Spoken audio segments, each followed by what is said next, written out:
Et bonjour à tous, c'est Loki, l'agent des séries.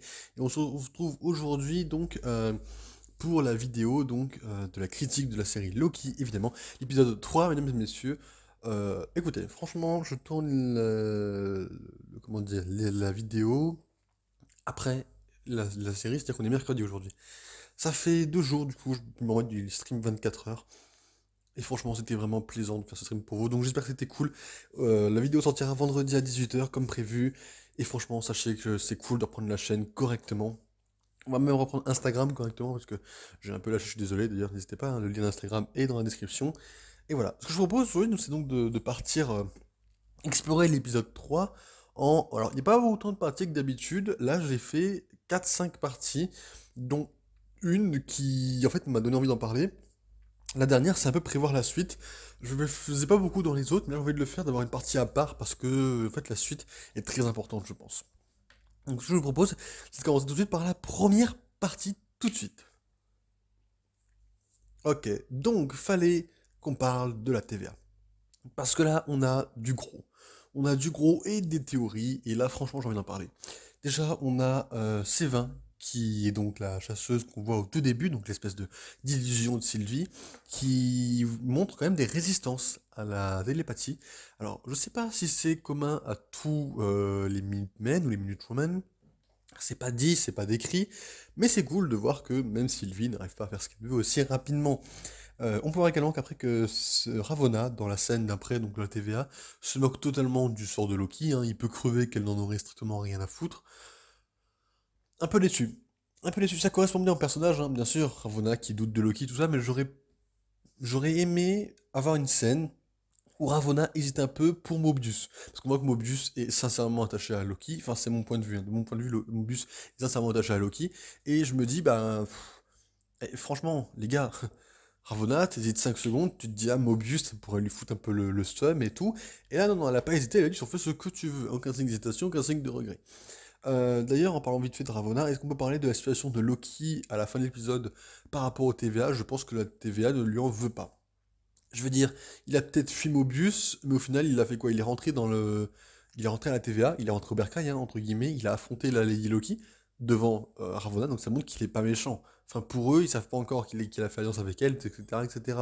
Là, je pense qu'actuellement, on a du coup vraiment une Deva qui, entre guillemets, a confiance en Loki. Maintenant, ça reste à voir un peu la suite, surtout que j'aimerais juste revenir aussi sur le fait qu'on n'a pas vu Mobius de l'épisode. Alors, c'est pas important, c'est juste une petite déception quand même, parce que Mobius, je m'étais attaché, le duo Loki-Mobius avait fonctionné, j'aurais bien aimé avoir une petite apparition ou un petit truc, quoi, si vous voulez. Ne serait-ce que Mobius qui a suivi Loki, qui a eu le temps du moins, et qui l'aide un peu au début, et qu'à la fin, du coup, il se casse juste avec Lady Loki, avec un petit regard, vous voyez, un petit truc, quoi, pour montrer une amitié, quoi, qui est naissante. Bref, donc c'est tout ça. Et ensuite, on a donc évidemment la grosse annonce qu'on avait déjà un peu teasé nous la semaine dernière par rapport aux théories dont je vous avais parlé. C'est avant la TVA, les agents c'était des variants. Alors, enfin, ce sont des variants, mais avant ils avaient une vie quoi. Et franchement, en fait, ça colle avec la théorie qu'on avait, alors pas vraiment aussi authentique, hein, mais ça colle avec la théorie qu'on avait que Mobius, en fait, venait de la Terre et des années 90. Par rapport à la boisson de Josta, par rapport au jet ski. Et là, en fait, franchement, ça fait que renforcer cette théorie. Pour moi, 100% Mobius vient des années 90. Alors maintenant, il y a quand même un truc qui me turlupine, c'est Loki qui est en mode ah, mais ils savent pas. Alors, attention, Loki, ils ne te font pas entièrement confiance. La TVA ne suffit pas totalement à toi. À tout moment, ils t'ont juste caché cette information. Après, ça avait un sens assez logique, dans le sens où, en effet, regardez, Loki, qui est un variant, est recruté en TVA. Alors oui, il a encore toute sa mémoire pour l'instant, mais il est quand même recruté. Ça se trouve, ça fonctionne comme ça. Ils recrutent petit à petit, après ils en fassent la mémoire. On en saura plus, évidemment, dans la suite des épisodes, hein. Mais voilà où on en est pour l'instant. On a également, du coup, une théorie qui tourne un peu sur le net, comme quoi les gardiens du temps n'existeraient pas. Et j'aimerais le relier justement avec l'information qu'on a eue. Euh, si, supposons, les gardiens du temps sont une invention pour que les agents de la TVA pensent qu'en fait ils viennent de nulle part et qu'ils sont créés pour ça. Soyons honnêtes, franchement 5 minutes, et supposons que Kang est le maître de la TVA. Et là, on reviendrait aussi à relier aussi la théorie de Arai, dont on a parlé dans les Watchers déchus, comme quoi en fait, la TVA serait Chronopolis, et serait donc la ville de la réalité quantique. Chose que moi, j'ai encore un peu à admettre. Pour moi, vraiment, Chronopolis et la TVA, j'aurais aimé deux choses distinctes. La TVA, c'est, entre guillemets, le QG des agents, mais Chronopolis, on est là sur une ville qui est censée mélanger 30 milliards de dimensions. Alors peut-être que c'est le cas. On n'a pas encore exploré toute la TVA, on n'a pas encore exploré toute la ville. Peut-être que la scène avec Loki en président, avec des espèces de barbares, vient de Chronopolis. Ça, c'était peut-être une révolution, et Loki qui devient maître de la TVA, du coup, à la place de Kang, qui donc peut recruter des hommes comme ça peut sembler logique, ça a un sens, mais voilà. En tout cas, ce que je veux savoir, c'est que les gardes du temps n'existent pas. On ne les a pas vus, apparemment, enfin, on dirait que toute la TVA les a vus. C'est une supposition, on a l'impression que... Mais si tout est une invention de Kang, et même l'idée, en fait, d'arracher des variants à leur époque, c'est très machiavélique, soyons honnêtes. Prendre un variant, lui effacer la mémoire pour lui faire croire qu'il vient de nulle part, sachant qu'en plus, là, Sylvie nous a dit que ça remontait à des siècles, le souvenir. Donc ça fait des siècles qu'ils sont là. Soyons honnêtes, je pense honnêtement que c'est quelque chose de machiavélique et qu'en effet on peut voir un Kang derrière. Après ça casse un peu mon intrigue, parce que moi j'aurais vraiment aimé une intrigue où en fait, ben non, plot twist, la TVA est vraiment gentille et Lady Loki est vraiment une connasse. Après c'est sympa aussi, ça amène à d'autres trucs, mais ça fait un peu basique si vous voulez, vous voyez, c'est un peu une histoire, oh je suis avec les gentils, mais en fait non, non, c'est vrai parce que ce sont des méchants. Alors je pense que Mobius, sera une exception. Là où je pense que Ravonna est dédié cœur et âme à la TVA et donc à Kang, littéralement, je veux dire, je pense que Mobius serait du genre à se rebiffer en fait. Ou à être un agent infiltré, ou... Voilà. Après, voilà, comme je vous l'ai dit, le monde de la TVA, je le vois mal en fait se coller à Ant-Man 3. Vraiment. Alors que Chronopolis, Kang, c'est un peu plus de vision à long terme, alors que la TVA, j'ai vraiment un bug. Pour moi, la TVA ne colle pas. Alors oui, Ant-Man a voyagé dans le temps, tout ça, mais ça ne colle pas. Après, ça peut aussi coller avec un autre truc, c'est que on peut supposer que si Kang dirige la TVA, ça explique le jugement plus ou moins arbitraire de Loki et par rapport aux Avengers. Là où les Avengers ont voyagé dans le temps en mode c'était prévu, parce que oui, Kang ne peut pas recruter les Avengers si son plan est lié à quelque chose de machiavélique. Les Avengers seront jamais partants pour. Là où Loki, ben un peu plus quoi. Vous voyez, par contre, il y a quand même un petit truc qui me turlupine, c'est dans l'épisode 1, où Cassé, en fait, quasi, je sais pas comment prononcer vraiment son prénom, montre qu'il a toutes les vies d'infinité. Elles viennent d'où? Ben, elles viennent des variants capturés, d'accord. Si les agents de la DA sont tous des variants, ça veut dire qu'il y en a quelques-uns qui sont venus avec lesquels, il y en a quelques-uns qui sont sacrément puissants. On peut imaginer qu'il y a des variants très puissants dans la TVA qu'on n'a pas encore croisés. Voilà, c'est là où je voulais en venir, et voilà, c'est un peu surprenant. En tout cas, vraiment, la TVA a encore des secrets à nous dévoiler, c'est sûr. Mais voilà, je pense qu'en effet, comme la majorité des mèmes d'internet, qu'on verra à un moment donné Mobius sur un jet ski, pour le fun. Mais bon, ça serait un peu... ça serait du fan service, hein. Mais ça serait tellement génial. Pardon, excusez-moi. Donc voilà, ce que je veux dire, c'est que la TVA, déjà, rien que ça, on apprend quelques trucs sympathiques. On peut faire plein de suppositions, voilà. À vous de me dire dans les commentaires ce que vous en pensez. Et en attendant, on va passer à la deuxième partie tout de suite. Ok, les amis, évidemment. Après avoir parlé de la TVA, on va parler de Sylvie elle-même, qui donc a officiellement son titre de Sylvie, donc par rapport à la dernière fois, hein, on l'avait vu dans les crédits de doublage, là on est vraiment donc dans la série. Sylvie, qu'est-ce qu'on a dans cet épisode? Grosso modo, elle arrive à la TVA et elle dépop tous les gardes. Bon, et jusque-là, quand même, c'est bien parti. Franchement, je m'attendais pas à ce qu'elle soit surprise que la magie ne fonctionne pas. Pour moi, Sylvie était une variante qui avait été capturée et il s'est échappé. Donc pour moi, elle savait très bien que la magie ne fonctionnait pas. Comme quoi, elle n'a jamais été à la TVA, ce qui amène donc à la curiosité de comment elle l'a connue. Est-ce qu'en effet, elle a échappé à l'arrestation, mais dans ce cas-là, comment? Parce que Loki, lui, s'est fait totalement dépop. Enfin, moi, j'ai une théorie dessus. On reviendra à la fin de Sylvie sur la théorie que j'ai sur elle. Voilà. Ensuite, plusieurs fois, donc, on la voit faire des corrélations par rapport à Loki. On viendra vraiment sur le rapport Sylvie-Loki, de toute façon, ne vous inquiétez pas.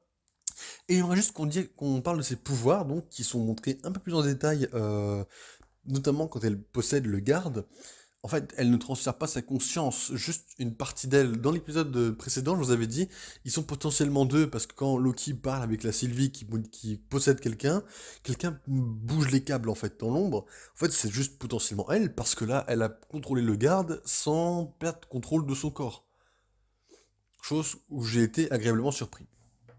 Euh, on sait aussi qu'elle a entretenu une relation avec un facteur. Bon, ça c'est un peu useless, mais en fait je pense que euh, le facteur peut faire rapidement un effet de l'ami astronaute de monsieur Jamie Woo, ou de Monica. Oui, c'est moi, c'est plus de Monica, c'est de Monica. Oui, c'est de Monica. Parce que franchement, Monica, elle a dit ouais, il y a un astronaute, tout le monde était en mode ouah, Reed Richards, ouah, machine. Moi le premier, hein. Je dis tout le monde, je peux donner l'impression que je me fous de leur gueule, mais moi le premier, j'étais comme un dingue, hein. J'attendais que de voir ça. J'ai été parmi les déçus. Et voilà. Là, en fait, le facteur, je pense que ça peut faire un effet comme ça, mais je pense que le facteur, on s'en balèque. On va vite l'oublier, puis on s'en fout. Et évidemment, un petit truc humoristique quand même sur Sylvie, c'est la fin. Quand l'arche se fait péter, et qu'elle est là en mode bon, bah, ok, puis elle s'en fout, elle a un petit regard qui est comique, et elle marche derrière en mode bah. Bon, écoute, c'est la fin du monde, c'est cool. On aurait dit un peu l'état d'esprit de la Suicide Squad à la fin du film, où ils sont en mode oh, c'est la fin du monde, on va se boire un verre. C'est vraiment iconique. Par contre, je vais revenir sur Sylvie, une théorie que j'ai, parce que voilà. La théorie selon laquelle c'est pas elle qui était du tout la cible de la TVA. Je m'explique.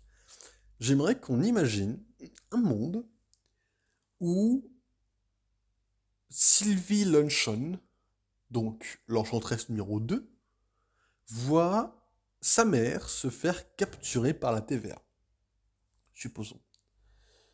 Elle a l'âge d'une gamine, d'accord? La gamine qui était castée à l'origine pour le rôle. Et ben, sa mère disparaît et elle ne la retrouve jamais. Bon, première supposition. Et puis avoir un clone, etc., comme la TVA avec son distributeur, tout ça. Ou alors encore pire même, la TVA pose la suite de bombe et Sylvie Luncheon la prend et la désactive par inadvertance. Ce qui fait que la ligne n'est jamais corrigée en fait dans l'histoire. Ce qui, ça, il est moins probable. Mais supposons, c'est vraiment une suite de probabilités, d'accord? Sylvie Luncheon, ses pouvoirs viennent de Loki. Donc supposons que Loki. Comment dire? Comment je pourrais vous expliquer ça? Que le Loki de la ligne temporelle de Sylvie Luncheon vienne la voir et lui donne des pouvoirs, comme dans les comics. Et que ce faisant, elle vient posséder son corps, puisqu'elle a le contrôle de la conscience, mais en plus poussé, et qu'en effet, elle prenne le contrôle total du corps de Loki et qu'elle perde le contrôle de sa version plus jeune. D'accord? Jusqu'à là, vous me suivez un peu? Dans ce cas-là, elle serait techniquement Sylvie Luncheon, mais posséderait le corps de Loki Lofeison. Ou de Loki de Loki Lofeidottir. Tout dépend, moi le sexe de Loki je ne l'ai pas forcément en tête, parce qu'à tout moment pour moi ça pouvait être un homme et Sylvie se sentant un peu plus femme, aurait pu prendre un corps de femme, à tout moment ça pouvait être une Lady Loki de base, etc. Et donc, comme c'est pas une Loki mais une Sylvie, elle aurait donc pris le nom d'emprunt de Sylvie Lofeidottir. Ce qui collerait avec ça, c'est notamment le fait qu'elle a des pouvoirs quand même très différents. On parle beaucoup d'enchantement, on parle pas de magie. Tout ce que fait Loki, elle le considère comme de la magie. Elle a fait des enchantements, elle est quand même, je trouve, un peu plus forte que lui. Là où les pouvoirs de Loki, pour l'instant, se développent de plus en plus, on reviendra dessus, hein. Mais quand même, elle peut posséder les esprits, ce que Loki ne peut pas faire. Pour un variant dont chaque variant ils ont quasiment les mêmes pouvoirs, comme l'a dit Mobius dans l'épisode 2, c'est un peu bizarre que là on passe d'un variant qui est quand même très développé, très puissant. C'est vraiment très différent. Et donc, le truc qui pourrait coller, c'est supposons du coup que dans ce cas-là, elle connaisse la TVA, parce qu'elle l'a vue en action, mais elle n'a jamais été dans leur entrepôt, elle n'a jamais été capturée parce qu'elle ne connaît pas la TVA en elle-même. Elle a besoin d'informations, elle ne sait pas que la magie ne fonctionne pas là-bas, etc. Donc, ou alors il a peut-être été sans magie. Attention, c'est une autre possibilité. On peut supposer aussi que Sylvie Luncheon a été capturée étant enfant, qu'elle a rencontré là-bas un des variants Loki et qu'elle est devenue, entre guillemets, avec le temps, euh, comment vous dire ça? Oh, avec le temps, elle est devenue, voilà, plus forte. Après, ce qu'on sait, c'est que ça fait plusieurs années qu'elle fait sa revanche. Franchement, moi je pense que on est sur une Sylvie Luncheon et que l'actrice qui a été castée jeune, c'est pour le flashback du passé, comme on nous expliquait l'histoire de Sylvie dans l'épisode 5. L'épisode 4, je pense que c'est la fin. Je pense qu'à la fin de l'épisode 4, on va avoir vraiment une alliance Mobius, Loki, Sylvie, et que l'épisode 5 va nous expliquer un peu Sylvie. Je vois ça comme ça, pour nous teaser l'épisode 6 final, bien évidemment. Là, franchement, on était sur l'épisode le plus court, j'ai pas eu le temps passer, je tiens à le préciser. Mais là, franchement, il y a plusieurs trucs qui disent vraiment que Sylvie n'est pas une variant Loki pour moi. Déjà, variant, elle aime pas qu'on l'appelle Loki. Elle se fait appeler Sylvie comme nom d'emprunt. Elle dit plusieurs fois qu'elle n'est pas Loki, qu'elle ne réfléchit pas comme lui. Moi, pour un variant, il y a beaucoup trop de décalage. Donc, je pense en effet qu'on est vraiment sur une Sylvie Luncheon. En plus, les anagrammes, Sylvie Lofedotir, SL, Sylvie Luncheon, SL également. Bon, franchement, moi je pense qu'on a assez d'indices, surtout le côté blond des cheveux. Alors après, le côté blond des cheveux peut être aussi très naturel de base chez Lady Loki. Je dis pas que c'est un mal, c'est juste que c'est étonnant.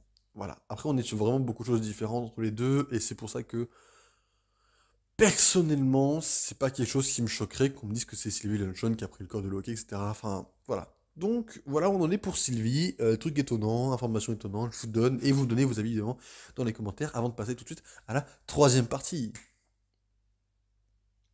Ok, évidemment, la série porte le nom de Loki, on va forcément parler de Loki. Loki, on a quelques trucs à faire, sachant que je ferai une vidéo un peu plus argumentative, alors, elle sera pas classée comme argumentative, parce que la vidéo de juillet portera sur Black Widow. Mais la vidéo que je prévois de faire, en fait, actuellement, sur Loki, portera sur un peu la différence, ou le pourquoi Loki est bien dans les films. J'ai une théorie à vous donner, en fait, j'aimerais vous l'exposer dans une vidéo un peu à part. Là, on va juste revenir un peu sur cet épisode, Loki a retrouvé ses fameuses dagues. Alors, j'ai vu quelques messages passer en mode mais comment les Sedak, les mecs, Loki a suivi Lady Loki dans la TVA, ils sont arrivés dans les casiers où le Hunter B15 a mis les Sedak, donc il les a juste reprises.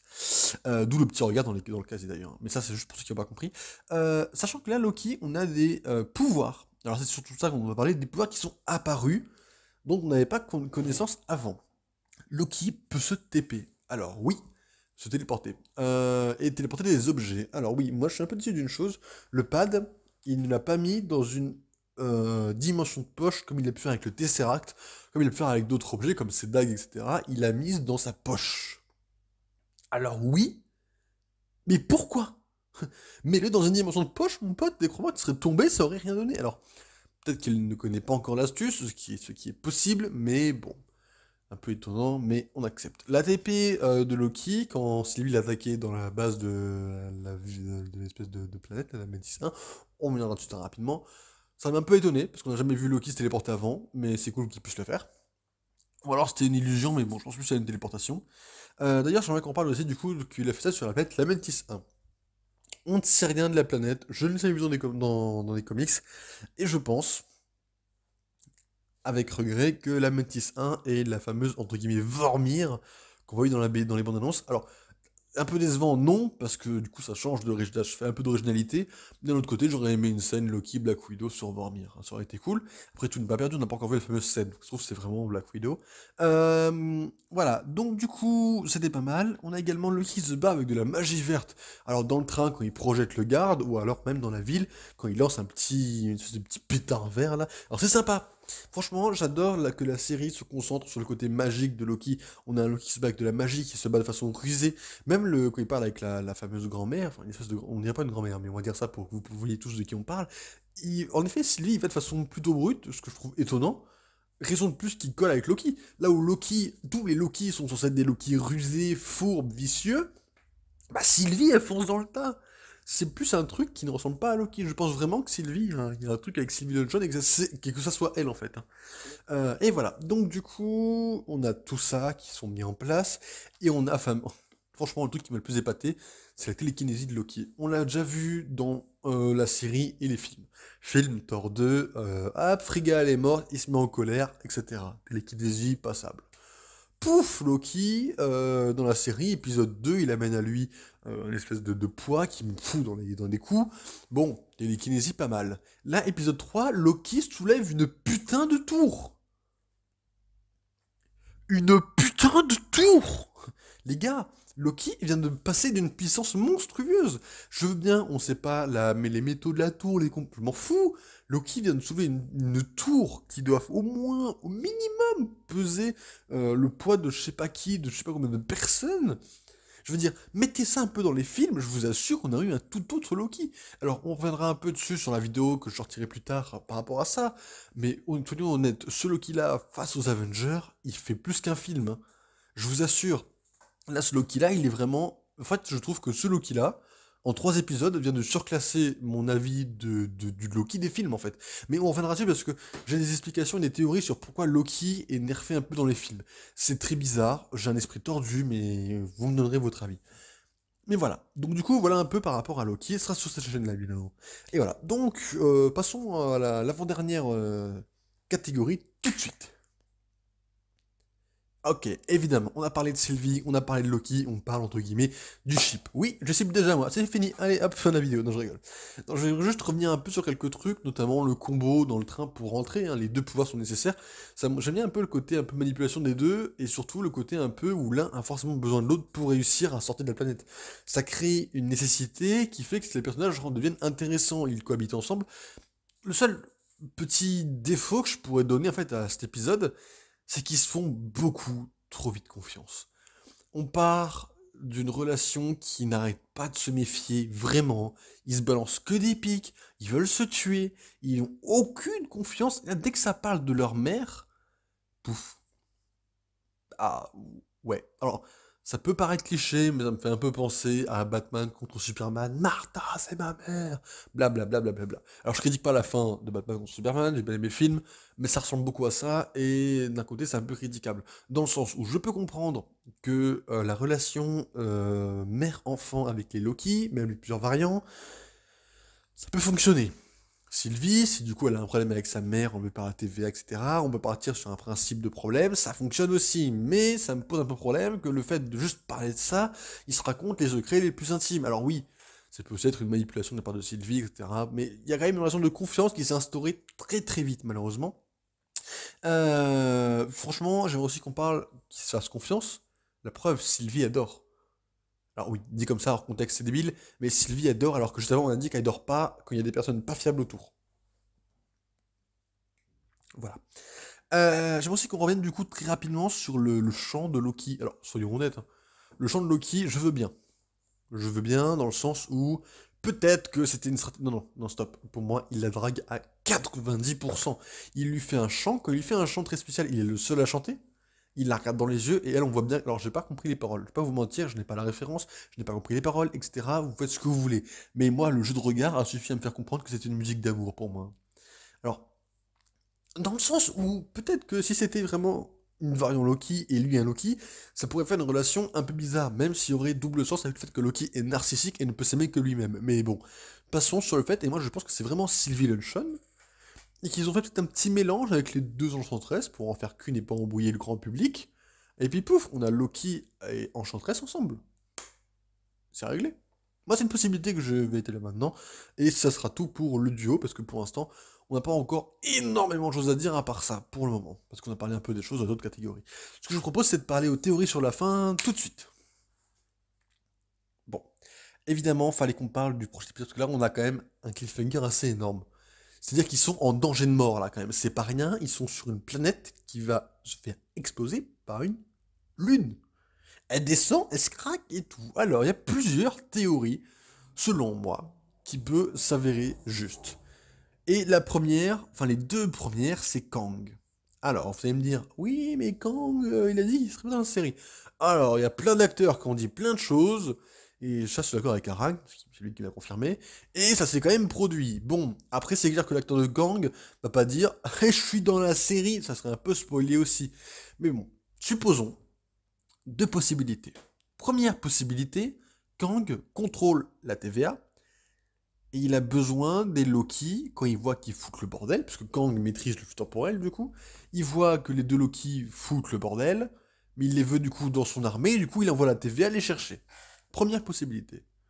Deuxième possibilité, Kang ne maîtrise pas la TVA, mais maîtrise bien un cours de police, qui sont donc deux villes distinctes, et il voit que les deux Loki sont contre la TVA, lui-même est contre la TVA, et il envoie donc des agents à lui chercher, du coup, possiblement les deux Loki, pour les ramener chez lui, et donc, dans ce cas-là, Loki président serait Loki avec l'armée de Kang, contre la TVA. Bon, pas débile, mais pas mon contexte favori, mais bon, pourquoi pas.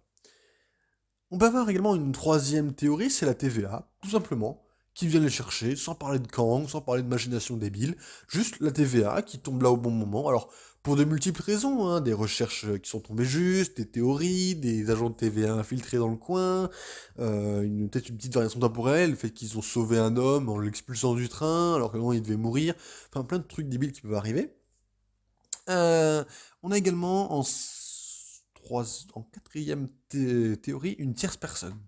Alors, franchement, on peut imaginer plein de choses avec la TVA, plein de choses avec Kang, et puis si c'était autre chose simplement. Si c'était, supposons, une autre personne qu'on n'a pas encore imaginée, dont on n'imagine pas l'apparition, et qui apparaisse.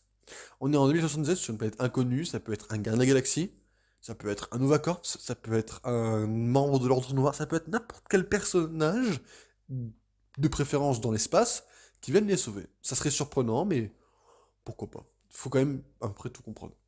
On peut voir également en cinquième théorie qui s'enfuit. Parce que là, franchement, la planète n'est pas encore tombée. Alors pourquoi pas? On est quand même avec deux personnages qui sont quand même honnêtement très intelligents.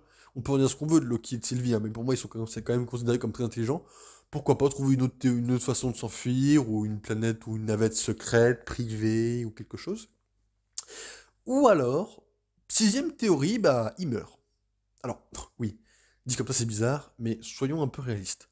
Ça peut arriver. Je veux dire, on parle de voyage dans le temps. Loki, enfin l'acteur Tony Todd a dit que l'épisode 5 et 6, enfin 4 et 5 je crois, le sixième peu à part, allaient explorer des recoins un peu inconnus du MCU. Pourquoi pas faire crever les deux maintenant, et de parler de voyage dans le temps très tard, ce côté très compliqué, pour les faire revenir, alors peut-être différemment, peut-être un seul, je sais pas, parce que de ma connaissance, moi, vous savez que j'adore le Loki de Tom Hiddleston. Je veux dire, soit celui des films ou de la série, je suis un grand fan. Pour moi, l'acteur est Loki. Au même rôle que Jack Nicholson et le Joker. Pourquoi pas se dire que ça fait 10 ans qu'on se coltine ce Loki-là et que le MCU, bah, a quelques changements, alors soit pour l'originalité, soit pour le tarif salarial, chacun son point de vue, ils veulent dégager Tom Hiddleston. Et donc la série servirait à faire une transition pour le faire crever, puisque de toute façon, si on suit les films, on a vision, le développement, bon, on est peut-être en avoir besoin d'un petit flashback, mais dans l'idée, le développement hors Vision Blanc et hors Monica de Wanda, on peut s'attendre à beaucoup de choses, mais c'est pas non plus anodin que dans le prochain film, qu'elle soit en sorcière rouge, avec un petit d'autres message, ça peut passer, ok? Bon, là jusqu'à là, pas de souci. Le fait de voir Sam Wilson dans Captain America, bah, d'un film à un autre, c'est pas étonnant. Enfin, on l'avait vu à la fin, on sait juste pas qu'il y a eu un. On peut ne pas deviner qu'il y a eu un petit rebouchement de chemin, et c'est tout, ça passe aussi. Donc, dans le contexte des films, bah, on sait pas que Loki il pourrait être revenu à la vie ou même un autre. On sait pas où il allait, le Loki de Endgame, donc d'un film à un autre, le faire passer pour mort pour en faire venir un autre, est également une théorie. Tom Hiddleston a dit qu'il ne serait pas dans le film. Thor 4, qui nous dit qu'il n'y aura pas un autre Loki avec un autre acteur. Il n'a pas dit que Loki ne serait pas dans le film, il a dit que lui-même ne serait pas dans le film. Ça peut ouvrir beaucoup d'horizons, faut être honnête. Et ensuite, bon, faire crever la Lady Loki est pour moi une connerie, parce que si c'est l'Enchantress, ils l'ont introduit dans l'MCU, c'est bien, faut la conserver. L'Enchantress, je la trouve très importante, que ce soit Amora ou le... Bon, honnêtement, Sylvie est un peu aux FTR dans les comics, mais s'il faut un mix des deux, en quelque sorte, ça fait que Amora deviendrait automatiquement importante. Enfin, l'Enchantress, en tout cas, deviendrait importante. Parce que franchement, l'Enchantress est importante, je trouve, dans les comics. Et donc, du coup, voilà pourquoi, moi je pense qu'il y a une théorie comme quoi les deux peuvent aussi crever. Genre, pouf, la lune elle tombe, il s'écrase et c'est terminé. Épisode 4, on a un développement de la TVA qui va recruter d'autres Loki. Bah, normalement, j'ai envie de dire que ça pourrait être le Loki du coup normal, parce qu'ils savent pas que la Lokiette, elle est gentille. Mais bon, franchement, ça peut. Voilà, on peut avoir tout ça. Il peut y avoir autre chose que je n'ai pas prédit. Mais selon moi, voilà. Pour moi, la plus probable, objectivement, c'est une tierce personne. Parce qu'en fait, Kang, je le vois mal être introduit dès le quatrième épisode. Déjà, pour moi, si on voit Kang, c'est à la fin du 5 et au 6. Si on le voit. Ou alors, on peut-être pas dévoilé, mais je sais pas. En fait, je serais très surpris de voir Kang dans le prochain épisode. Le coup de la TVA, ça me semble trop hasardeux. C'est-à-dire qu'on serait vraiment sur un coup de. Ah, on a analysé un peu les apocalypses, comme vous nous aviez dit, on est tombé sur celle-là. Bon, on a comblé nos failles, si vous voulez, en quelque sorte. Bon, bidon, mais pourquoi pas? Ça peut arriver. En plus, la TVA, elle voyage dans le temps. Donc, même si eux, de leur côté, mettent une dizaine d'années à trouver comment, ils voyagent dans le temps à ce moment précis et c'est réglé, n'est-ce pas? En théorie, j'ai pas tort. Bon, j'imagine ça comme ça.